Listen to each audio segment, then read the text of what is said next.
Hi guys. ఈ video అయితే యూఎస్ఏలో job market ఎలా ఉంది అండ్ ప్రస్తుతం అక్కడ పార్ట్ టైమ్స్ దొరుకుతున్నాయా లేవా అండ్ ఏ డొమైన్స్లో ఎక్కువ ఇంటర్వ్యూ కాల్స్ వస్తున్నాయి అండ్ అసలు ఎంతమందికి జాబ్స్ వస్తున్నాయి ఫుల్ టైం లేదా కాంట్రాక్ట్ ఈ వీడియోలో తెలుసుకుందాం. ఓకే, స్టార్ట్ చేద్దామా? సో ఫస్ట్ ఆఫ్ ఆల్ మీ యూఎస్ఏలో మాస్టర్స్ డిగ్రీ అయితే 2 years ఉంటుంది. సో దాది 2 years అయిపోయిన వెంటనే మీకు ఓపీటీ అనేది స్టార్ట్ అవుతుంది. సో ఆ ఓపీటీ ముందే ఒక 6 months ముందు మీరు జాబ్ సెర్చ్ ఏ డొమైన్స్లో ఎక్కువ కాల్స్ వస్తున్నాయి అండ్ మీ సీనియర్స్కి ఎవరికైనా జాబ్ వచ్చిందా అనేది తెలుసుకోవాలి. సో ఫస్ట్ ఆఫ్ ఆల్ లింక్డ్ఇన్లో ఓపెన్ చేసి మీ యూఎస్ఏ లొకేషన్ పెట్టుకొని అక్కడ మీ డొమైన్ చూడండి. మీ డొమైన్కి ఎన్ని ఇయర్స్ ఎక్స్పీరియన్స్ కావాలి, 3 years కావాలా, 6 years కావాలా చూడండి. చూసిన తర్వాత మీ డొమైన్కి సంబంధించిన జాబ్ డిస్క్రిప్షన్ ఉంటుంది చూడు, అవన్నీ మీ రెజ్యూమేలో పెట్టుకొని అప్లై చేస్తూ ఉండాలి. సైమల్టేనియస్గా మీరు అక్కడ టెక్నికల్ అసిస్టెంట్ జాబ్స్ ఏమైనా ఉన్నాయా అలా కూడా చూడండి. లైక్ మా ఫ్రెండ్ స్టోరీ అయితే చెప్తాను. మా ఫ్రెండ్ అయితే అక్కడ పార్ట్ టైం అయితే దొరికింది, వాడికి టెక్నికల్ జాబ్ దొరికింది. సో వాడు అజ్యూర్ డొమైన్లో పార్ట్ టైం దొరికింది క్యాంపస్లో. సో అట్లా చూడండి technical jobs. And second thing, ఇప్పుడు మీకు డిగ్రీ అయిపోయిన తర్వాత అప్లై చేస్తుంటారు, మీరు లింక్డ్ఇన్లో అప్లై చేస్తుంటారు. సో అప్లై చేసిన వెంటనే మీకు కాల్స్ అయితే రావు. అట్లా సైమల్టేనియస్గా మీ జాబ్ డిస్క్రిప్షన్, ఆ ఎక్స్పీరియన్స్, మీరు చేసిన ప్రాజెక్ట్స్ అన్ని కరెక్ట్ పెడితే కొన్ని కాల్స్ రావచ్చు. అండ్ ఇక్కడ మెయిన్ ఇంపార్టెంట్ థింగ్ ఏంటంటే అక్కడ వాళ్ళు ఫస్ట్ అడిగే క్వశ్చన్ మీకు స్పాన్సర్షిప్ కావాలా వద్దా అని అడుగుతారు. సో మీరు వెంటనే ఎస్ అని చెప్పకండి, ఎందుకంటే ఎస్ అంటే అసలు ఎవరు ఇయర్ చెప్పాలంటే.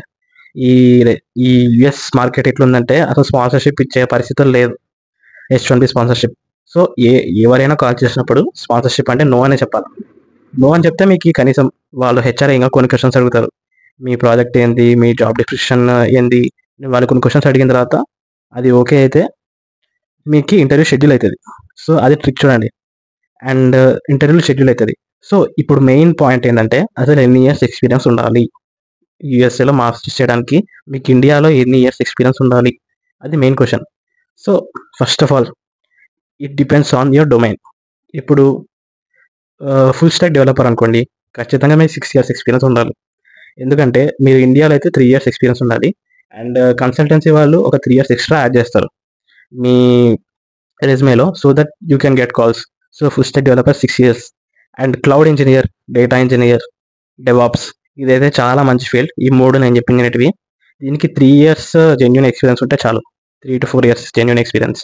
సో వాళ్ళు మిగతాది 2 years ఫేక్ అట్లా పెట్టి లాస్ట్కి 6 అట్లా చేస్తారు. సో మీ ఈ క్లౌడ్ ఇంజనీర్ డెవాప్స్ మాత్రం మీకు మంచి నాలెడ్జ్ ఉందనుకోండి, మీరు ఖచ్చితంగా యూఎస్లో మాస్టర్స్ చేయడానికి అయితే మంచి డెసిషనే నేను చెప్తున్నాను కదా. ఎందుకంటే చాలామంది ఈ డొమైన్స్ వాళ్ళకే జాబ్స్ అక్కడ వస్తున్నాయి. అండ్ సో కన్సల్టెన్సీ వాళ్ళని అప్రోచ్ అయితే మీకు కాల్స్ రావడానికి ఛాన్సెస్ కూడా ఎక్కువ ఉన్నాయి. వాళ్ళు ఏం చేయరు, జస్ట్ మీ రెజ్యూమేని ఎక్కువ ఎక్స్పీరియన్స్ పెట్టి కొన్ని కీవర్డ్స్ యాడ్ చేస్తారు అంతే. కానీ మీకు ఇంటర్వ్యూ కాల్స్ అయితే వస్తాయి కదా. సో ఈ క్లౌడ్ ఇంజనీర్ అండ్ డెవాప్స్ మాత్రం ఛాన్స్ వదులుకోకండి, ఇప్పుడు మంచి ఛాన్సే. కానీ మిగతా డొమైన్స్ ఏమున్నాయో మీకు ఖచ్చితంగా అయితే 4-5 years జెన్యున్ ఎక్స్పీరియన్స్ ఉండాలి చూడండి. లేకపోతే 2 years, 1 year, 2 years అట్లా జాబ్ ఎక్స్పీరియన్స్ ఉంటే మిగతా డొమైన్స్లో నేను పోవద్దని చెప్తాను. అండ్ మిగతా 6 years, 7 years, 8 years అట్లా ఉందనుకోండి, మీరు పోవడానికి అయితే ఎలిజిబుల్.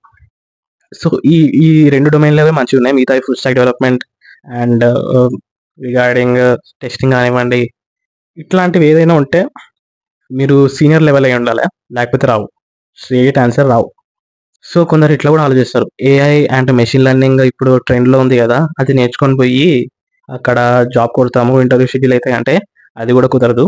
సో అక్కడ టఫ్ కాంపిటీషన్ ఉంటాయి మెషిన్ లెర్నింగ్ అనే ఏఐకి, అండ్ అక్కడ ఇంటర్వ్యూస్ కూడా చాలా టఫ్ ఉంటాయి. సో ఏఐ, ఎంఎల్ అట్లాంటివి చూసుకోకండి. ఫుల్ స్టాక్ డెవలప్మెంట్ ఏదో related to Java or Python and cloud engineer and DevOps, ఈ డొమైన్స్ మాత్రమే చూస్ చేసుకోండి. ఇట్లాంటి వాళ్ళే పోండి, మిగతా వాళ్ళు పోకండి, నేను డైరెక్ట్గా చెప్పేస్తున్నా. సో ఎస్, అండ్ వీళ్ళకి మోస్ట్లీ ఒక 1,500 members ఉన్నారనుకోండి ఒక యూనివర్సిటీలో. చాలామందికి అయితే జాబ్స్ అయితే రావు, కొంతమందికి వస్తాయి.